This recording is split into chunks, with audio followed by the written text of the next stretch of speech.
नरेंद्र मोदी के आने के बाद जो जातिवाद की राजनीति थी वो टूटी है इसमें। लेकिन धार्मिक राजनीति तो बढ़ा दी ना आपने। कि धार्मिक राजनीति ऐसा तो नहीं है कि बीजेपी वाले आए प्रधानमंत्री कहते हैं कि जाके किसी का मस्जिद मजार तोड़ दो, ऐसा तो नहीं कहते हैं।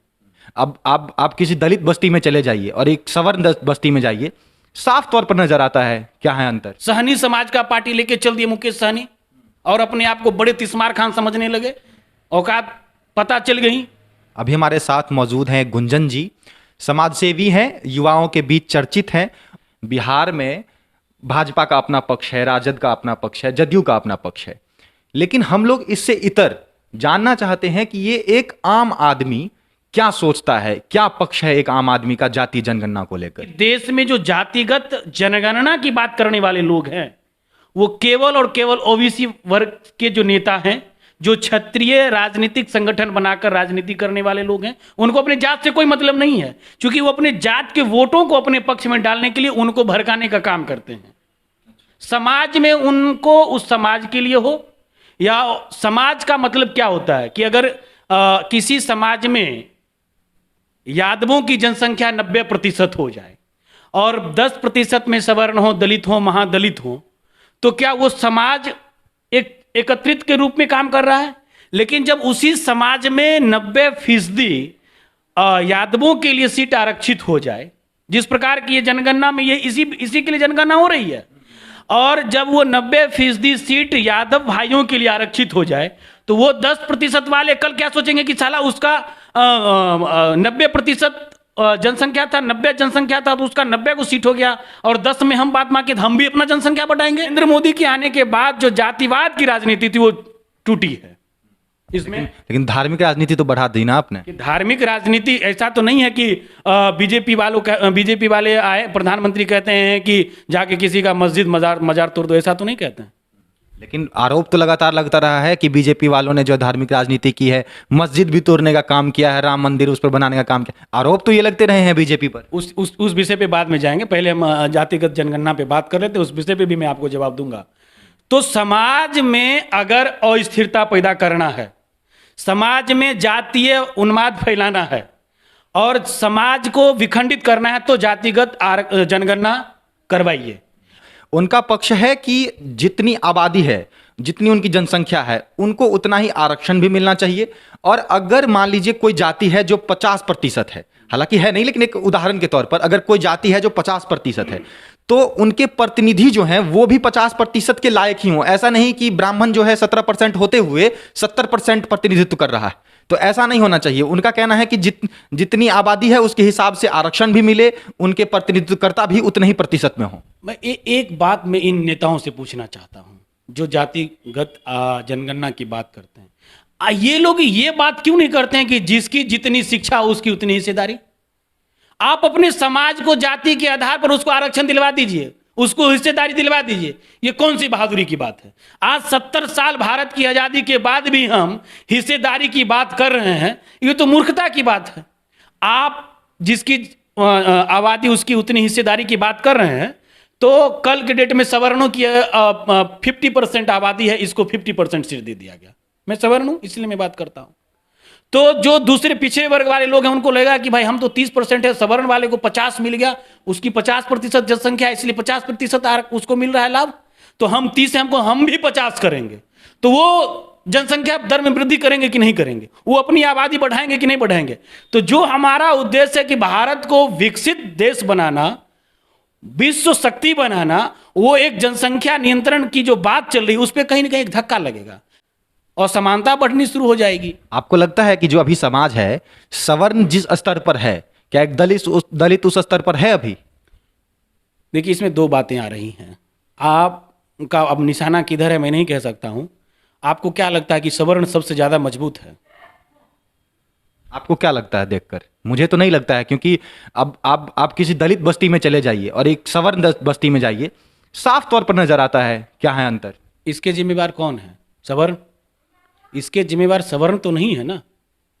इसके जिम्मेवार जो आज तक दलितों का, पिछड़ों का राजनीति किया, आप उसे क्यों नहीं जिम्मेदार मारना चाहते हैं? 70 वर्षों तक उस समाज को आपने आरक्षण का लाभ दे रहा है, विधि व्यवस्थाओं का लाभ दे रहा है, आप उन्हें विशेष सुविधाएं दे रहे हैं, बावजूद इसके वह समाज आज भी उसी तरह जीने के लिए मजबूर है। तो इसके जिम्मेवार कौन है? सवर्ण जिम्मेवार है या सरकार जिम्मेवार है? आखिर सरकार कहां थी?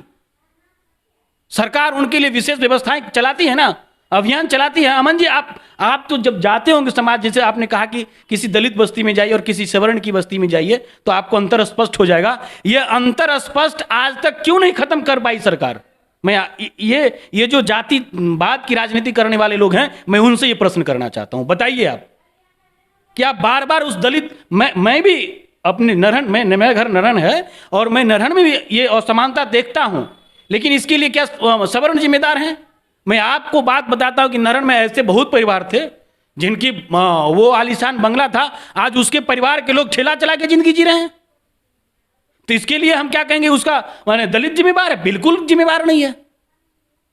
व्यवस्थाएं जब आपको मिलती है तो उस व्यवस्थाओं को आप किस तरह उपयोग कर रहे हैं, किस तरह उस समाज को परिवर्तन करने का काम कर रहे हैं। नीतीश जी ने तो बिहार में आरक्षण लगाया पंचायत चुनाव में ना, पंचायत चुनाव में वो लोग तो मुखिया भी बन रहे हैं, सभी वर्ग के लोग मुखिया बन रहे हैं, फिर भी उस समाज का अगर उद्धार नहीं हो रहा है तो इसके जिम्मेवार आप सवर्ण को नहीं कह सकते। सवाल सवर्ण पर है ही नहीं।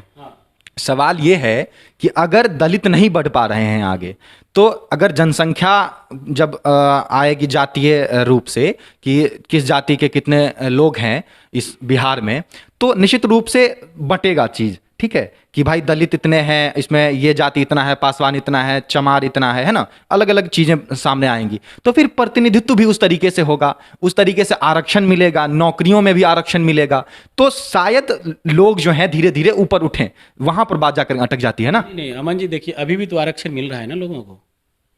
आदरणीय रामविलास पासवान जी एक 5 दशक तक राजनीति किए और पूरे देश में उनके समाज के लोगों ने उनको भगवान का दर्जा दिया। मैं समस्तीपुर की बात करता हूं, यहां भी उनके परिवार के लोग कई बार सांसद बने, कई बार मंत्री बने, आज भी उनके परिवार के एक सदस्य समस्तीपुर के सांसद है ना। मैं समस्तीपुर में आपको कई उनके लोकसभा क्षेत्र में लेके चलता हूं और उस लोकसभा क्षेत्र में जो उनके विकास के लिए सड़कें हों, पुल हों या और भी सामुदायिक भवन हो, शिक्षा की व्यवस्था हो, कितनी जगह उन्होंने विकास का काम किया, जरा हमको बता दीजिए। उन पे मेरा प्रश्न है। तो आप ये प्रश्न उनसे पहले पूछे कि आप जातिगत जनगणना का जो समर्थन करते हैं, उससे पहले आपने अपने जाति के विकास के लिए कौन सा कार्य किया और जनगणना या आरक्षण कहां पर आपको दिक्कत दे रहा, यह स्पष्ट कीजिए। उसके बाद जातिगत जनगणना करवा लीजिए आप। ये समाज को, और देख लीजिए अमन जी, ये सब कहीं कोई मैटर नहीं है।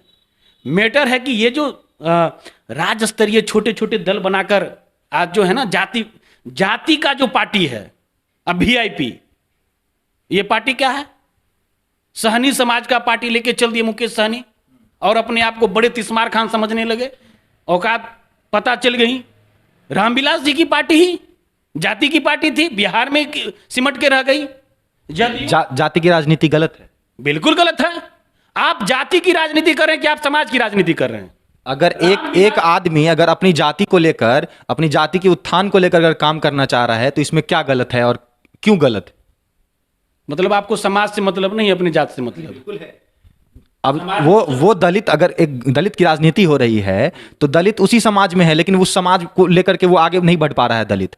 तो एक आदमी आ रहा है जो कह रहा है कि हम ठीक है, हम दलित को ही आगे बढ़ाएंगे। मैं वही कह रहा हूं। समस्तीपुर में 2 लोकसभा की सीट है ना, एक लोकसभा सीट समस्तीपुर लोकसभा जो सीट है उस पे कौन सांसद हैं, कौन जाति से आते हैं? दलित से आते हैं, महादलित से आते हैं। तो सरकार ने उस समाज के विकास के लिए ही उनको चुना, वहां पे आरक्षित किया है ना। तो फिर वह अपने समाज की बातों को, अपने समाज के लोगों को, अपने समाज के जो कस्बा है उसके विकास के लिए क्यों नहीं काम करते हैं? क्या इस देश में सवर्ण प्लेट नहीं धोते हैं? क्या इस देश में सवर्ण टॉयलेट नहीं धोते हैं? बात वही है ना। लोग देखिए, बात समझिए, ये इनका कहना है कि यही तो हिस्सेदारी की बात है। अगर सवर्ण 10% हैं तो उनको आरक्षण 10% मिले, और यादव अगर 20% है तो 20% आरक्षण मिल नहीं रहा है ना। उसमें भी तो कैटेगरी आपने लगा दिया है ना, उसमें भी आपने कैटेगरी लगा के रखा है कि आपको इतना इनकम होगा तो नहीं मिलेगा। ऐसा थोड़े कि पूरे सवर्ण को 10% आरक्षण दे दिया जा रहा है। ये तो बहुत अच्छी बात है। जब दलित की बात आती है तो आप कहते हैं जो कि रामविलास, अगर दलित है रामविलास पासवान, तो इतना अमीर और पॉलिटिकल पहुंच वाला आदमी को उसको आरक्षण क्यों मिले? और आप जब सवर्ण की बात आती है तो सवर्ण में भी साफ तौर पर है कि 8 लाख रुपए से ऊपर का इनकम है तो नहीं मिलेगा। तो उसमें आप तो कह रहे हैं कि भाई यहां पर तो बांट दिया गया क्या सवर्ण वाले में कि अधिक पैसा कमाता है तो नहीं। आप जो कह रहे हैं कि एक जगह देखिए होता है क्या, 10% आरक्षण, तो 10% जो आरक्षण मिला, तो क्या वो फुल्ली सवर्णों को 10% आरक्षण है या उसमें कैटेगरी बना हुआ है? लेकिन अन्य वर्गों में जो आरक्षण है, क्या उसमें कोई कैटेगरी है क्या कि नहीं भाई 5 लाख कमाने वाले हैं या 25 लाख से ऊपर कमाते हैं तो उनको आरक्षण नहीं मिलेगा? जातीय जनगणना को लेकर एक आम व्यक्ति, बिहार का आम जनता क्या सोचता है, अभी आप सुन रहे थे। हालांकि आप भी आम जनता हैं, हम भी आम जनता हैं।